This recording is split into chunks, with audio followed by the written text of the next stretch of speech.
నమస్తే, welcome to RTV. నేను Sachin. Iran America చర్చలు ఫెయిల్ అయ్యాయి. అయితే తర్వాత ఏం జరగబోతోంది? ఇప్పుడంతా ఇదే టెన్షన్. పూర్తి స్థాయి యుద్ధమా? అణుదాడులతో దేశాల వినాశనమా? అమెరికా ఇరాన్ చర్చలు ఫెయిల్ అవడంతో వరల్డ్ వైడ్ ఉత్కంఠ నెలకొంది. ఈ అనిశ్చితిపై న్యూయార్క్ టైమ్స్ ఒక కథనాన్ని ప్రచురించింది. అదేంటో చూద్దాం.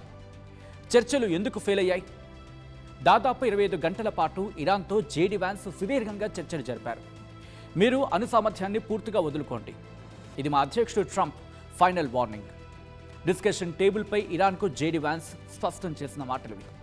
అయితే అమెరికా తాటాకు చప్పుళ్లకు ఇరాన్ బెదరలేదు. తమ అణు కార్యక్రమాలు జరుగుతాయని తెగేసి చెప్పింది. మా ప్రాణాలు పోయినా సరే మీకు లొంగే ప్రసక్తే లేదు. జేడీ వ్యాన్స్కు ఇరాన్ ప్రతినిధులు ఖరాఖండిగా చెప్పుకొచ్చిన మాటలివి. ఇరాన్ లెక్కలేనితనం ఇప్పుడు ట్రంప్ను అయోమయంలో పడేలా చేసింది.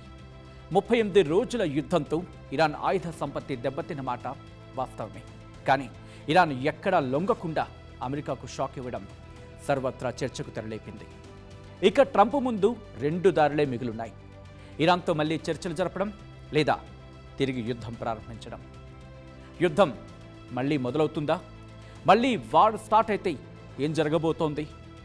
ప్రస్తుతం టెంపరీ సీజ్ ఫైర్ ఈ 21తో ముగుస్తుంది. ఇక అక్కడి నుంచి మళ్ళీ దాడులు, ప్రతిదాడులు జరిగితే చమురు సంక్షోభానికి దారితీస్తుంది ఆ పరిణామం.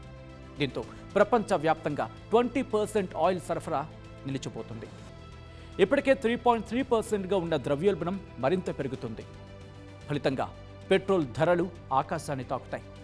ఎరువుల తయారీకి కావలసిన హీలియం, టెక్నికల్గా గ్యాడ్జెట్స్కు ఉపయోగించే సిలికాన్, జెర్మేనియం ముడి పదార్థాల కొరతతో ప్రపంచవ్యాప్తంగా వాణిజ్య వ్యవస్థ స్తంభించకపోతుంది.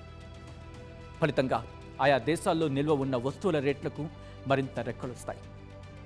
ఇరాన్ ఆయువు పట్టు హర్ముజ్ జలసంధి ప్రపంచ వాణిజ్యానికి కీలకమైన ఈ మార్గాన్ని తన అదుపులో ఉంచుకోవాలని ఆ దేశం చూస్తోంది.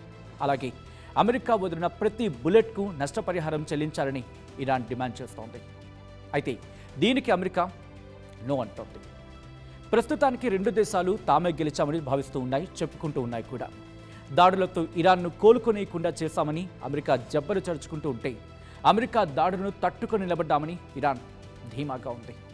మొత్తానికి ఈ ఇద్దరి మొండితనం వల్ల ప్రపంచం థర్డ్ వరల్డ్ వార్ అంచున నిలబడి ఉంది.